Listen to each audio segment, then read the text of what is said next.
So the evolution of an idea, it started in 1999 when I met with the president of Wadsworth Publishing, which is a major communication publisher in the US, and now it is Cengage Wadsworth. And she asked me to work on a textbook, mainly a global communication textbook. I took up the idea and started working on that, and the book was published in 2002, the first edition. So as you know, global communication is rapidly evolving, changing. So by the time a book is published, information is outdated. One of the challenges was, how do I update faculty, students who use the book? And the book, the second edition has been released, and it has also been translated into Chinese, and the key textbook in China is global communication. And the second edition there has also been released as well. And in order to keep the students and instructors up to date, I established a resource, a website called Global Media Monitor. The Global Media Monitor can be used by instructors and students to keep up to date with the information contained in the book. And each chapter refers to this site as well. So although this focuses on mainly global communication and global media, I said, well, this is not sufficient, because again, from my perspective, everything is interconnected, interrelated. So I established another website called My Global Village. My Global Village is your global village. And in this website, again, a resource site, we have included information about education, health, environment, science. So we go beyond media, communication, and globalization to help educators and the students. Again, the key is to share information and to make it easy and available to instructors and students to access the information. And then in 2000, 4 universities, my university, Purdue University, Calumet, University of Texas, and Southern Illinois and Ohio, we established the Global Fusion Consortium. Chancellor Howard Cohen, who is here, he attended one of the conferences that we had in Chicago, a very successful conference in downtown Chicago, and gave a keynote speech, I think, there. So we had those conferences, annual conferences, for 7 years. It is still continuing. And then we had, you see, it's what I call the snowball effect, you see? And then I said, well, there still needs to be more. Hence the idea of establishing the Global Media Journal. The first issue of Global Media Journal came out in fall of 2002. And now that I'm standing here, we have 17 independent editions throughout the world. And GMJ is breaking new grounds, new directions in communication and publication and research. These are the existing editions. I have to note that these various editions stand alone. They are not translations. Each edition has its own editor, its own advisory board, and they publish original research written by scholars and professionals in those countries. So we have the American edition at Purdue University Calumet. We have African edition. And if you have internet, or when you get a chance, you can visit the website and look at the various editions.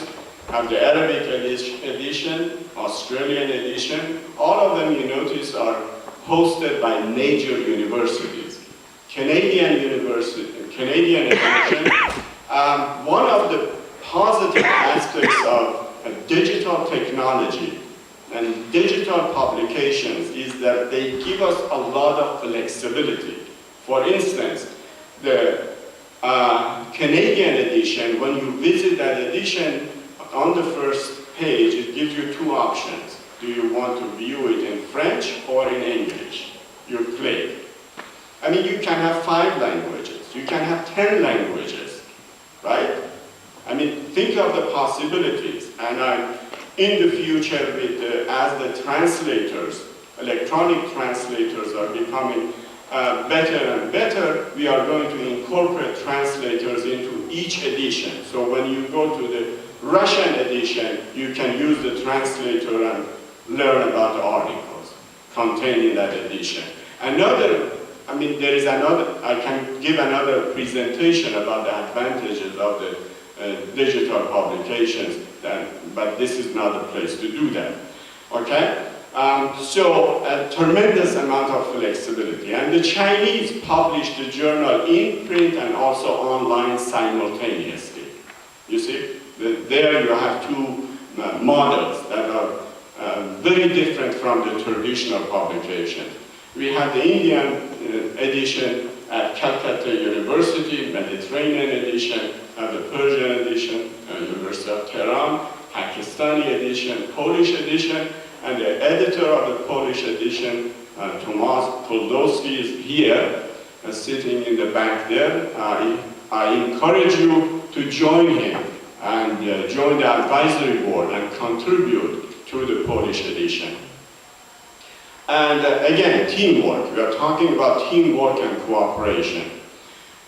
And the Mexican edition and the Turkish edition, Brazilian edition, German edition, Malaysian edition will be inaugurated shortly. And Rasila is here from Malaysia.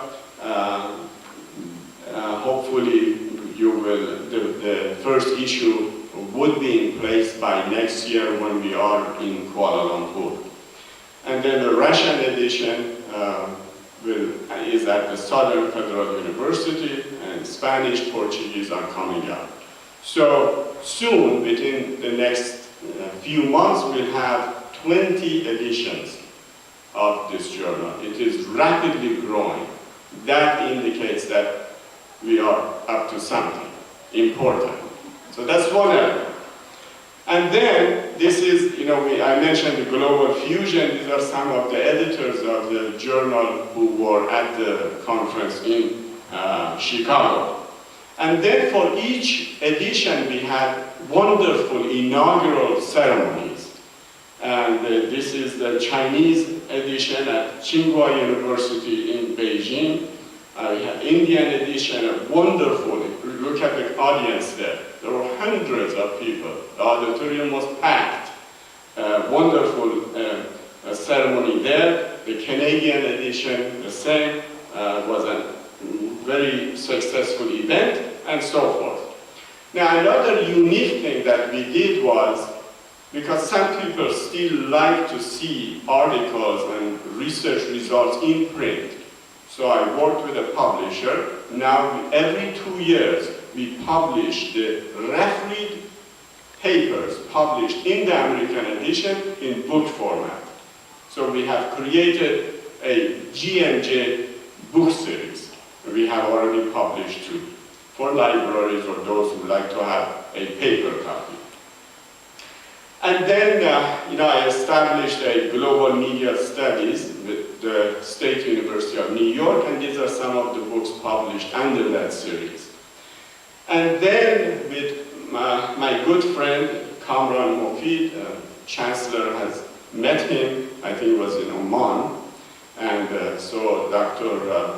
Obaid Al-Shaksi from Oman, who is here, sitting in front, they have met him, and together we do another annual conference. It's called Globalization for the Common Good.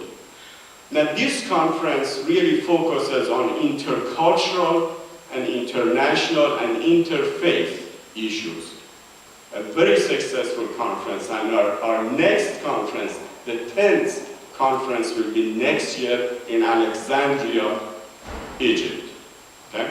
And together we have also established a journal called the Journal of Globalization for the Common Good. You see the emphasis that you pay attention to the emphasis, common good. Whatever is for the common good, we are for that, okay? So that's another event, and that journal was inaugurated in Hawaii in 2006.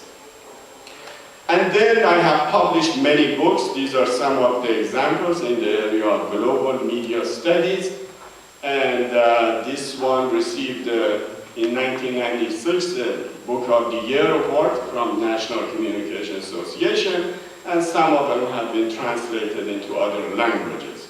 And the most recent book is this one, came out last week, in fact, Media, Power, and Politics in the Digital Age. And it's about a controversial presidential election in Iran.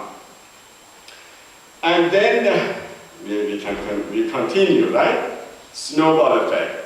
And then I established the Center for Global Studies at Purdue University. Again, we do panels and we do, host speeches and so forth. And then comes Global Communication Association, inaugurated in Shanghai. Shanghai University did a wonderful job. It was a fantastic conference in cooperation with Tsinghua University, Shanghai, Beijing, Foreign Studies University, Purdue, and Duke University. It was a tremendous start.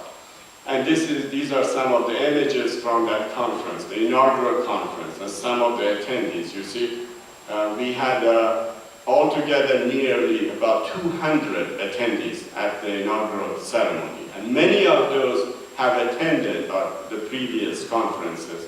And some of them could not come to this because they couldn't get the visa, especially the Chinese.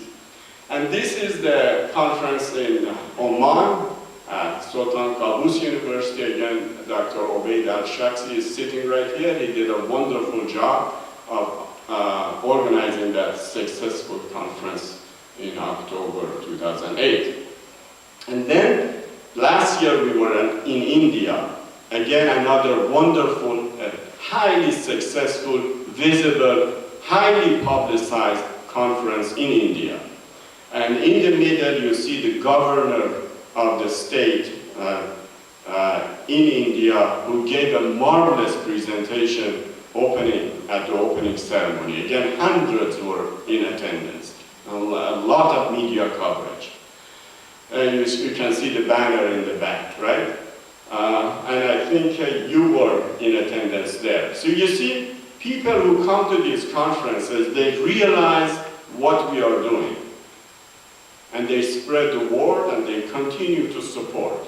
This is the only way to move ahead, to grow, and to have a positive impact on the future of education and hopefully the future of the world.